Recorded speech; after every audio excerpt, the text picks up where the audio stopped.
70% pour 100%.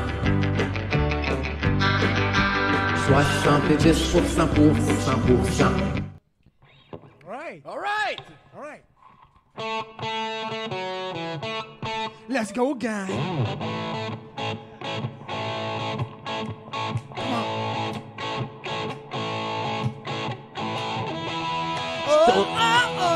Contre les shaftés, pantalon serré, nombril ouvert, craqué tout le temps. Un clin d'œil, une coupe longueuil. Man, je feel comme Mario Rock.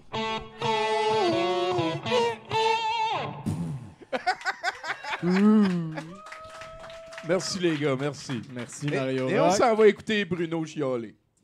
Encore. Effectivement. Faut que j'enlève mes lunettes maintenant. Je suis rendu presbyte. C'est la semaine dernière que se tenait à Québec la convention du Parti conservateur du Canada. It's the most Wonderful time of the conservative year. Donc oui, avec en tête d'affiche, bien sûr, Pierre, je n'ai jamais porté de lunettes Poilièvre, accompagné de sa femme Anaïda, j'ai habité à Montréal Poilièvre. Pierre veut séduire le Québec, la seule province qui ne favorise pas son parti dans les sondages les plus récents. Une bonne raison d'être indépendantiste, si ce n'était qu'on a la CAQ comme gouvernement. Ouais. La vie est une série interminable de déceptions sans conséquences, avec le même punch final pour tout le monde. Il vous fera un câlin à Bruno, quelqu'un? Vous le saviez. Pour séduire le Québec, il y va de son plan en 3 étapes. Étape numéro 1, faire sa convention à Québec, sur le territoire de la province du Québec. Québec, genre de mélange entre Montréal et Saint-Georges-de-Beauce. La place parfaite si t'es un artiste de gauche qui cherche à alimenter sa haine de la droite identitaire avec un crochet bleu sur Twitter. Ou si t'es un politicien de droite qui cherche une grosse, entre guillemets, ville, entre guillemets, québécoise, où aller attiser les passions des antagonistes de la première proposition de cette litanie.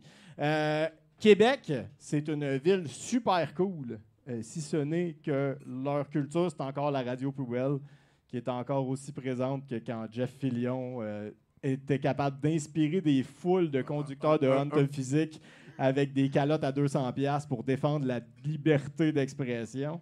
Un peu moins présente, Bruno. En tout cas, ils ont failli faire construire un tunnel, puis il y a un gouvernement qui s'est fait élire là-dessus à cause de leurs experts. Effectivement. Qui sont allés parler du trafic à Québec. Il y avait des experts? Rénal Duberger, Rénal c'est un expert Duberger, dans quelque chose. Écoute. Oui. Moi, je suis un expert en film de chien. Ouais. Ça va vite, là? Ils n'ont pas choisi le bon spécialiste, t'es en train de me dire. Mais non, mais là, après ça, écoute. Où ils l'ont choisi? Donc, pas de convention à Montréal, c'est trop woke.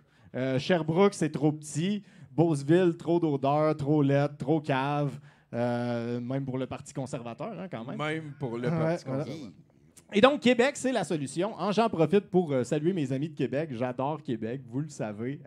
Je dis ça du fond du cœur. Québec, c'est mieux que Beauceville. Puis ça, je le pense vraiment, là. Je le pense vraiment. Mais quel compliment. Mais Bruno, il est beausophobe. Écoute. Lui, il veut qu'on fasse un parking avec ça. Écoute. Pour vrai, rasez-moi ça, là. C'est le temps, là. Non, mais stationnement incitatif pour la ville de Québec, tu connectes ça au REM. En tout cas. Deuxième stratégie de Tipierre pour gagner du capital politique au Québec, laisser parler sa femme. Après avoir abandonné ses lunettes pour se donner un air que les analystes politiques de la CBC ont qualifié de moins menaçant, Poilièvre a décidé de devenir un power couple en laissant sa femme sortir de la maison et parler aux gens à sa place. Il semble que lorsque Anaïda parle, elle donne l'impression aux gens que Pierre est plus approchable. Parce que Pierre a tellement l'air d'un robot programmé pour jouer le rôle de politicien numéro 3 dans une série Netflix que personne ne va jamais regarder, que le simple fait qu'un autre être humain décide d'avouer qu'il a envie de passer du temps avec lui hors des heures de travail fait de lui, par extension, un être humain. Et ça, être un être humain, c'est sans contexte le prérequis le plus important pour devenir premier ministre du Canada.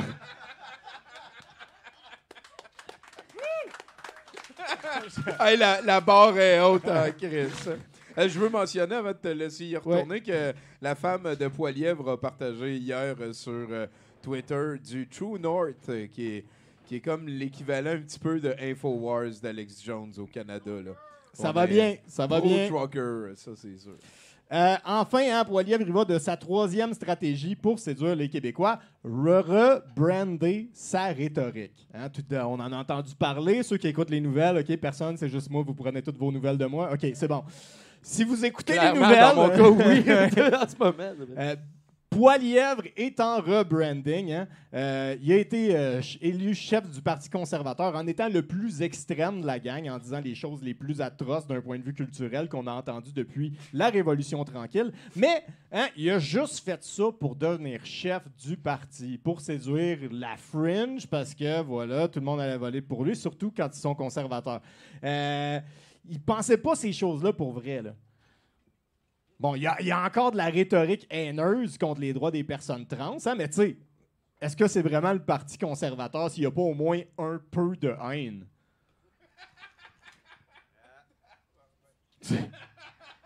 Non, mais tu sais, à un moment donné.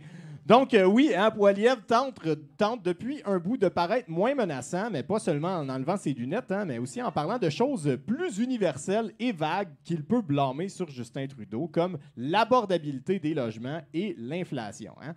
Pour l'inflation, qui continue d'appeler la Justinflation, parce que, mais il est fier de son idée? Justin Trudeau, inflation... Justin écoute, Calice, hein? Calice! Il l'a. Non, mais il l'a. Il l'a pas de lunettes. Moi, je pense qu'il l'a. Le monde l'appelle Mélaus, ça, c'est un qui a plus... Tellement!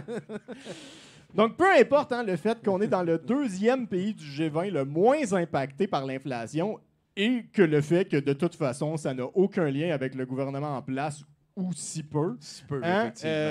Pierre Poilièvre, s'il était premier ministre, éliminerait l'inflation et le haut coût du logement.